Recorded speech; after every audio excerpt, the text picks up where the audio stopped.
You're listening to Up An Octave, a podcast by Sonivia, the podcasting agency that believes that women and non-binary people deserve to take up space in the podcasting industry because our thoughts, voices, and stories matter. Here you'll learn how to make dope podcasts that inspire, educate, convert, and most importantly, make your voice shine. I'm your host, Rue Spence, and I'm here to take podcasting up an octave. Let's get into it.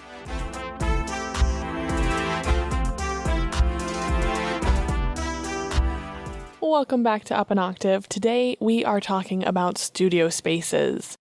There are a lot of different options for where you record your podcast, and honestly, there are pros and cons to all of them. So whether you're still in the notebook phase of planning a podcast, or you've moved, or you're just not super thrilled with where you've been recording, this is the episode you've been waiting for. So let's get into it. Maybe the most obvious answer for where to record is wherever you are. At your desk, wherever your computer is set up, wherever you get your work done. That's probably the most intuitive space that you could set up to record. There are some things to consider with that setup. For example, when I record at my desk, I don't have a true office. I just have kind of an alcove that I share with my husband and our bookcases. In our last house, I had an actual office of my own with fabulous carpet, and I could close the door and there was no issue. But in our new house, the space is pretty echoey with hardwood floors and a lot of other hard surfaces that just really bounce sound. And honestly, I can hear the difference. I don't think it's horribly impactful and I don't think it ruins my show, but I notice the difference. For me, the convenience of keeping my microphone and my isolation shield set up makes it worth it. And I'm also pretty confident in being able to make it sound at least halfway decent. Is this my favorite circumstance? No, absolutely not. But sometimes you just have to make it work. I will say that offices, especially if you are working with like a hardwood floor and a hard desk and not a lot of, soft, cozy textiles, that does change how your podcast sounds, and it can be a lot harder to get decent audio quality out of it. Something else to consider is office chairs. I have a really gnarly habit of rocking back and forth because office chairs are just comfy to swivel and rock and recline in. It can be challenging to make sure that you are sitting still to get the best audio quality that you can. That is somewhere that you really have to kind of babysit yourself to make sure that you're not moving and getting some of that creaking and sound, and also seesawing your voice back and forth as you rock. But, sometimes it just makes sense to record there, especially if you are using like a desktop computer setup or something like that. Do it make sense and try and make it work for you. The next one that I think most people start with, or at very least consider, is recording in a closet. And closets to this day are one of my absolute favorite places to record. There's a good chance that you saw my reel about recording in Olivia's closet when we first moved into our new house. Because honestly, it was the only place that I could go to get somewhat decent acoustics while our house was empty. Like I said, we're in this like laminate hardwood floor situation where everything is just really loud and bouncy. And it was so much worse without any furniture that I locked myself away in her closet with a big old blanket and just got to recording. Closets are wonderful because of all the soft textiles. Having clothes hanging up makes for some really great acoustics. And the smaller space is easier to control, so you're not getting a lot of that like sound bouncing around and coming back into the microphone as echo. Closets can be tough on the other hand though, because A, they're cramped. It might be challenging for you to get comfortable recording in a small space like that. And B, they tend to get hot. I don't know if I just still feel like I'm on and then I'm performing, but I tend to already get pretty hot while I'm recording. I'm like, okay, cool it down. And that can be a challenge to overcome when you're recording in a closet. I've previously talked about in my episode on soundproofing the podcast studio that I fabricated for myself when we were in Germany. There are, for the most part, no closets in German houses or apartments. And so recording in a closet was not an option for me when I started my first show. So I kind of fabricated about the size of a closet, a studio that was just big enough for me to put a chair and like a little tiny stand for my computer. It was almost like a sheet music stand. And I padded the walls with insulation and foam, and it got the job done. But oh my God, was that sucker hot. And part of it is that Germany doesn't, for the most part again, believe in air conditioning. So there was like no ventilation, and I couldn't have a fan in there because that would be loud enough that it would defeat the purpose of using the little studio in the first place. But yeah, that was toasty. There were a lot of days where it was just me, a big cold bottle of water, recording in a tank top and short shorts, and just trying not to die from how freaking hot it was. But, sometimes you just have to make it work. Somewhere else, and I really enjoy when podcasters do this, is to record in bed. And I think that this helps set the tone to get you a little bit more vulnerable. I think that there is a big mindset component when it comes to recording in your bed. It's just cozier and snugglier, and I think it's a little bit easier to let some of those walls down and have really candid conversations. Some things to be mindful with if you are recording in bed is, you're on a soft surface. So be mindful of, if you roll around, your microphone might topple over and you have to readjust yourself, and, your microphone falls again. And it can be tough to make sure that you're setting it up in the same spot. So you'll hear those audio differences. So that's something to be aware of. Something else is that bedrooms tend to be bigger areas. Obviously, you're going to have your nice soft bed, and that's going to help to deaden some of the bounce for the echo. But just be mindful that if you have hardwood floors or a lot of windows, just be aware of how the rest of the space sounds. But I think there's something really calming and joyful about recording an episode in bed, and I think that's kind of a fun energy to bring to your show, as long as you have a plan to combat some of those other things. Something I've heard of podcasters doing, and I think that this is such a testament to how innovative creators are, is recording an episode in your car.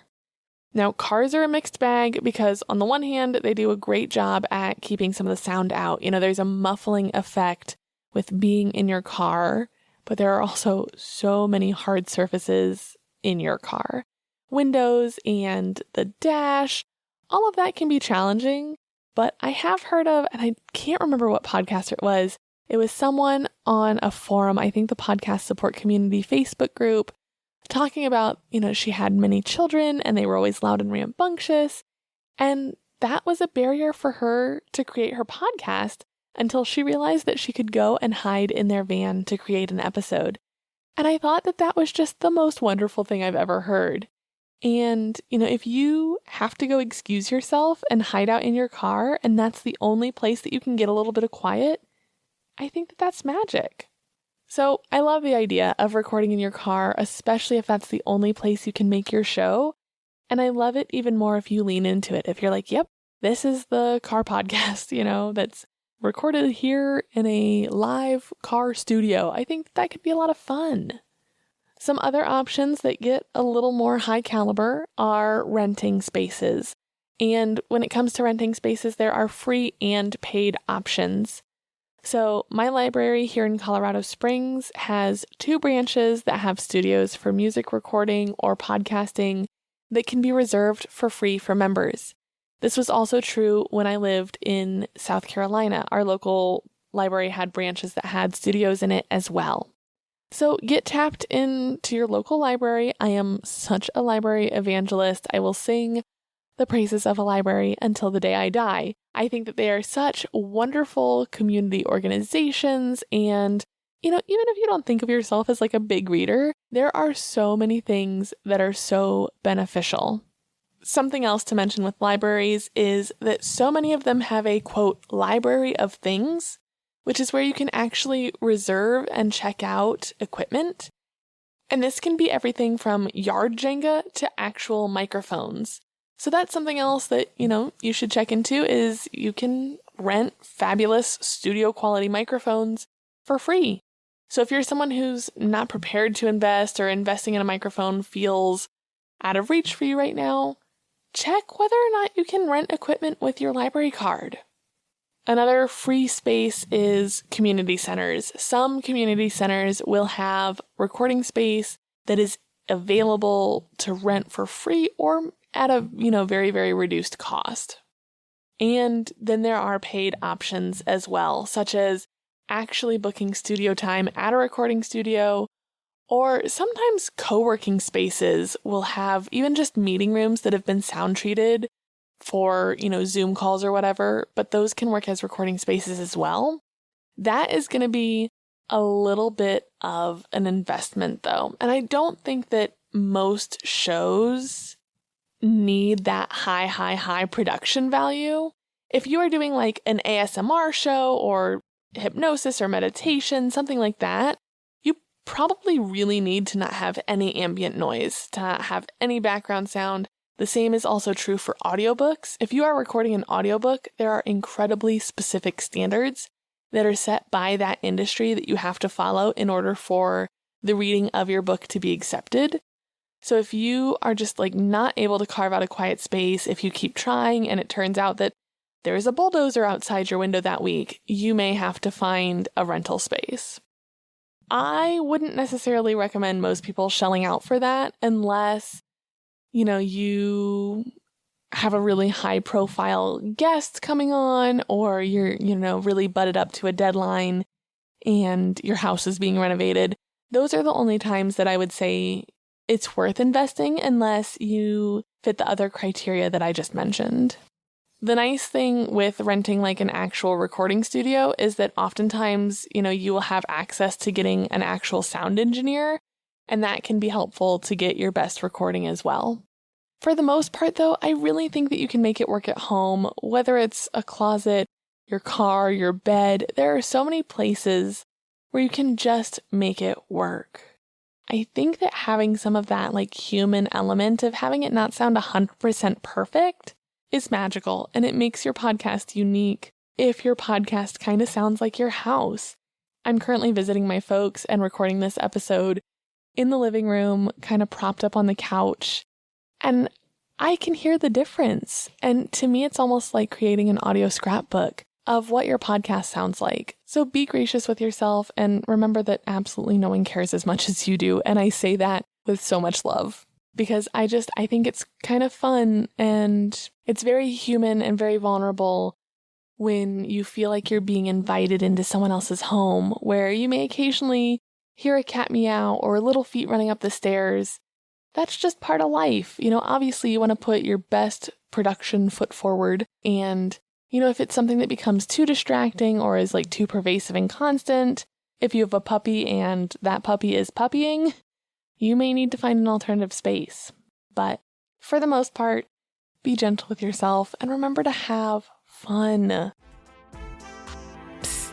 Hi, I'm interrupting the show to tell you about something special, a chance for us to connect one-on-one. Whether you're thinking about starting a podcast and aren't quite sure where to begin, or maybe you've got a show already, but you're not sure how to grow, I want to let you know about my free consultations. Yep, that's right. Absolutely free. No strings attached, no pressure, just a chance to chat with your fairy pod mother, that's me, about turning your podcast dreams into reality.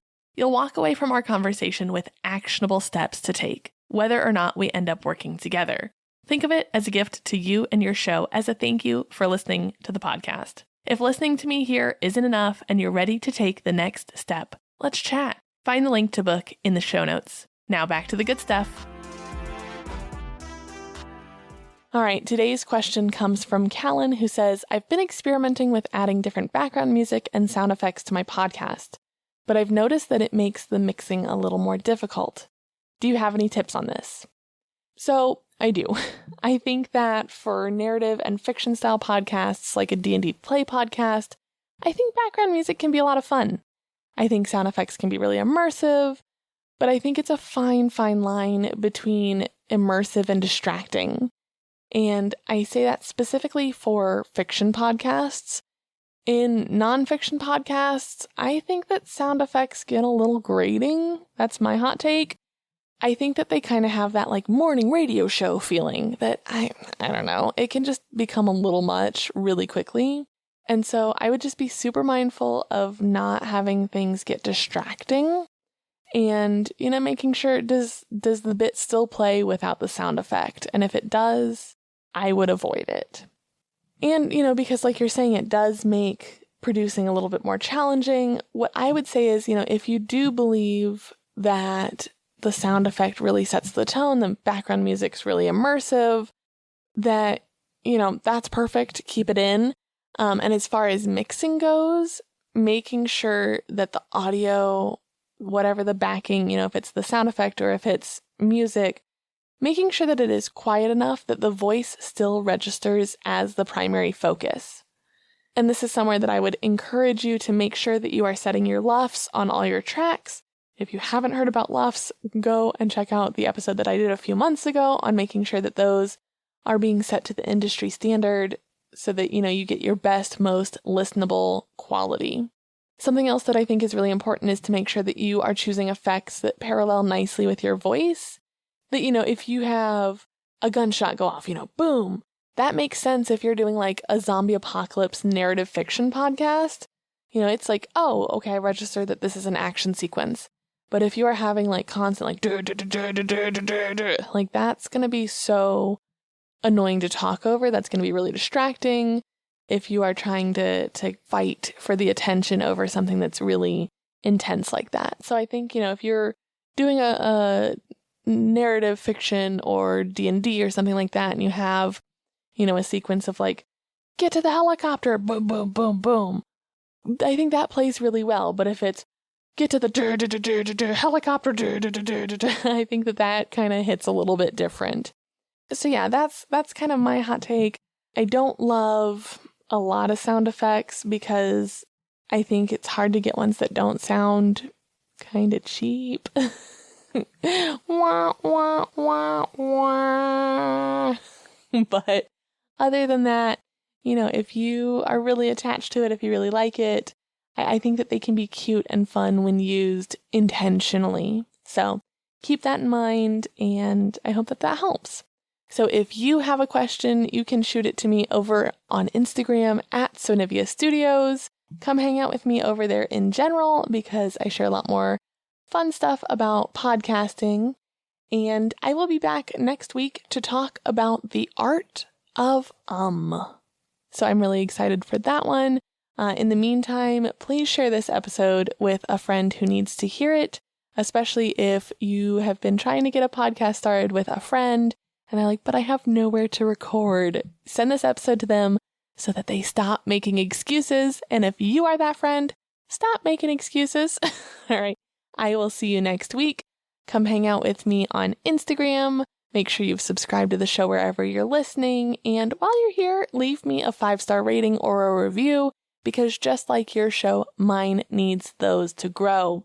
Thank you so much for helping me take podcasting up an octave.